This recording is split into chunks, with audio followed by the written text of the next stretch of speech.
王一博 GQ 首位单人拉页3封面男星，王一博95代唯一5大女刊大满贯。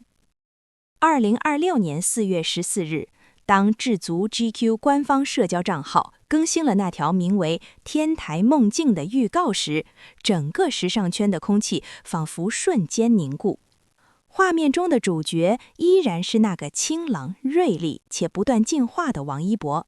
这已经是他第3次登上智足 GQ 的封面，但这一次的意义非同寻常，他成为了 GQ 副刊后的首位封面人物。限量5万册的杂志，在官宣那一刻便已经预示了4月15日中午12点那场即将到来的属于流量与手速的战争。然而，我更想聊聊藏在这些光鲜数据背后的关于王一博在顶级男刊江湖中的统治力传说。1.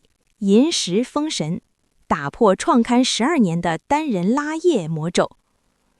如果我们将时间拨回到2021年10月，那是王一博时尚进阶史中最具里程碑意义的一章。在时尚界有一个不成文的权力排位，叫做金9银10。9月与10月是各大时尚刊物争夺资源、展示地位、定义年度风向的绝对主场。而2021年的银10 ，GQ 将赌注全部压在了当时仅有24岁的王一博身上。那一次，王一博不仅拿下了含金量极高的10月刊封面，更创造了一个前无古人的纪录。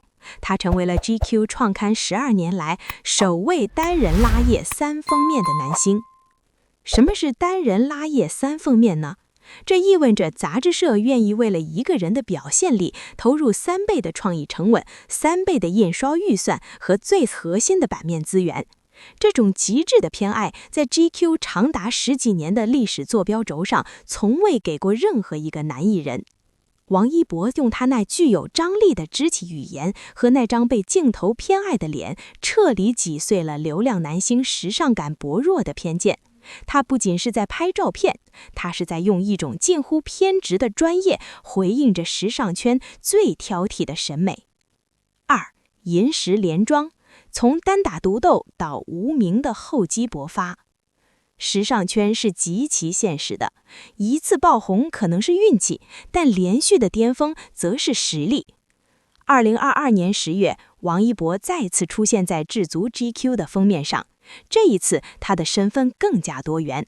他带着电影无名剧组，以一种沉稳、肃穆且充满故事感的姿态回归，完成了银石连庄的这一举动。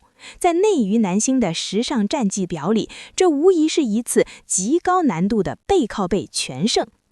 在那张封面上，王一博的眼神里少了些许少年的熬步，多了些许属于演员的深邃与神秘。他完美地融入了那种电影质感的叙事，向外界传递了一个明确的信号：王一博不仅是一个能够驾驭潮流的偶像，他更是一个能够承载深度内容、能够和顶级导演和剧组同频共振的专业人士。这种从时尚感向电影感的跨越，正是他能够长久稳坐 GQ 坐冰商的核心逻辑。3. 95代唯一5大女刊大满贯背后的唯一性。如果说在顶级男刊智足 GQ 的表现展现了他的硬度，那么王一博在顶级女刊方面的战绩则展现了他的广度。在内娱竞争最激烈的95后男艺人阵营中，王一博是唯一一位完成5大女刊大满贯的人物。所谓的5大女刊，不仅是销量的收割场，还有对艺人的国民度、时尚资源和品牌认可度的综合考评。能够横跨男女刊物，且在每一本刊物中都留下极有辨识度的视觉作品，王一博的这种唯一性来源于他身上那种极其稀有的跨性别审美亲和力。他又拥有男刊吹崇的锐利和力量，又具备女刊青睐的高级感和流动性。这种审美上的统治力，让他成为了时尚编辑们梦寐以求的灵感缪斯。4. 5万册的尊严，当天遇见极致的商业价值。回到2026年4月的这次封面上，5万册的限量，看似是对市场的饥渴营销，实则是对王一博商业价值的一种极致测试。在纸媒逐渐式微、电子刊横行的今天，依然有人愿意为了一个封面，为了那份沉甸甸的纸质质感而守候在屏幕前抢购。这背后不仅是粉丝的狂欢，更是大众对他作为精英 GQ 的首位封面人物身份的认可。王一博与 GQ 的第3次握手，不再仅仅是完成一次拍摄任务，而是一次关于精英精神的共同书写。在天台的梦境中，他正以一种前所未有的松弛感注视着他亲手打下的时尚江山。如果说2021年的3封面拉页展现的是初出茅庐、锋芒毕露的锐气，那么这次作为精英 GQ 副刊号的首位封面人物，王一博展现出的是一种昂贵的、极其罕见的松弛感。在天台这种介于城市喧嚣与天空寂静的交界地带，王一博不再需要通过复杂的动作或夸张的造型来证明什么。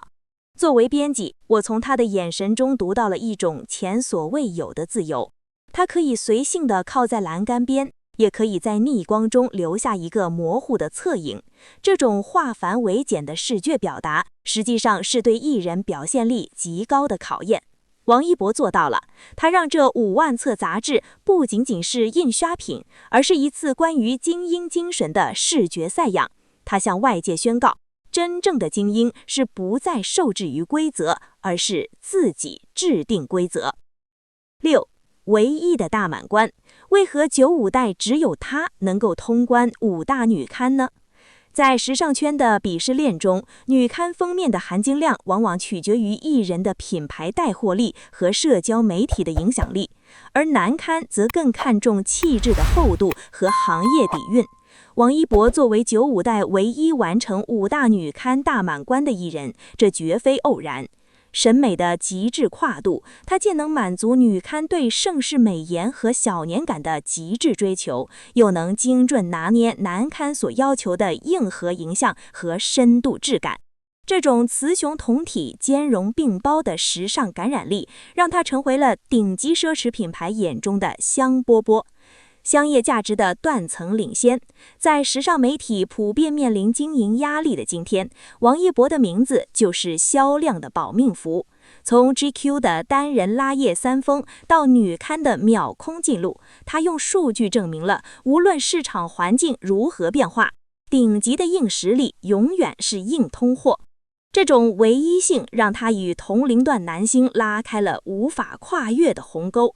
在别人还在争取次顶级刊物的内页时，王一博已经开始在顶级刊物副刊号上定义精英2字了。7. 从萤石到副刊号，王一博与智足 GQ 的共生美学。王一博与智足 GQ 的关系已经从单纯的合作升级为一种审美共生。2021年的萤石创开了历史，2022年的连庄巩固了地位，而2026年的这次副刊封面则是一种老油的默契回响。GQ 作为全球精英男士的时尚圣经，一直以挑剔和毒辣著称。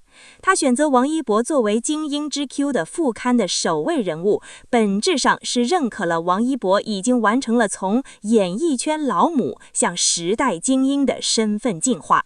他不再仅仅是一个被拍摄的客体，他成为了这种时尚精神的载体。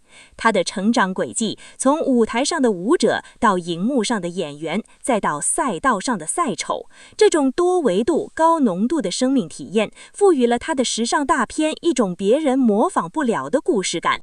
每一道光影打在他脸上，读者看到的不仅仅是昂贵的服饰，更是这个年轻人一步一个脚印踏出来的勋章。不可复制的孤影，永不落幕的封面。王一博在时尚界的统治力从来不是靠通稿堆砌出来的，他是 GQ 创刊12年来的首位单人拉页3封男星，他是95代唯一的大满贯之得，他是萤石连庄的获胜者。这些头衔背后的每一个数字，都是他对专业、对美学、对时尚规则的极致敬畏。当2026年4月15日中午12点的钟声敲响时，那5万册杂志在几秒钟内被抢购一空时，人们抢购的不仅仅是那一页封面，人们是在为王一博这种追求卓越、永不设限的人生态度买单。在时尚的江山里，潮流永远在变，封面人物也走马灯般的更换。但王一博用他那份唯一的战绩告诉世界，即便天台的梦境会醒，但属于王一博的时尚坐标已经永远刻在 GQ 和内娱时尚史上的黄金位置。感谢您观看视频。如果您觉得这期时事通信有用，请不要忘记点赞、评论和订阅。祝您生活愉快，充来活力。再见。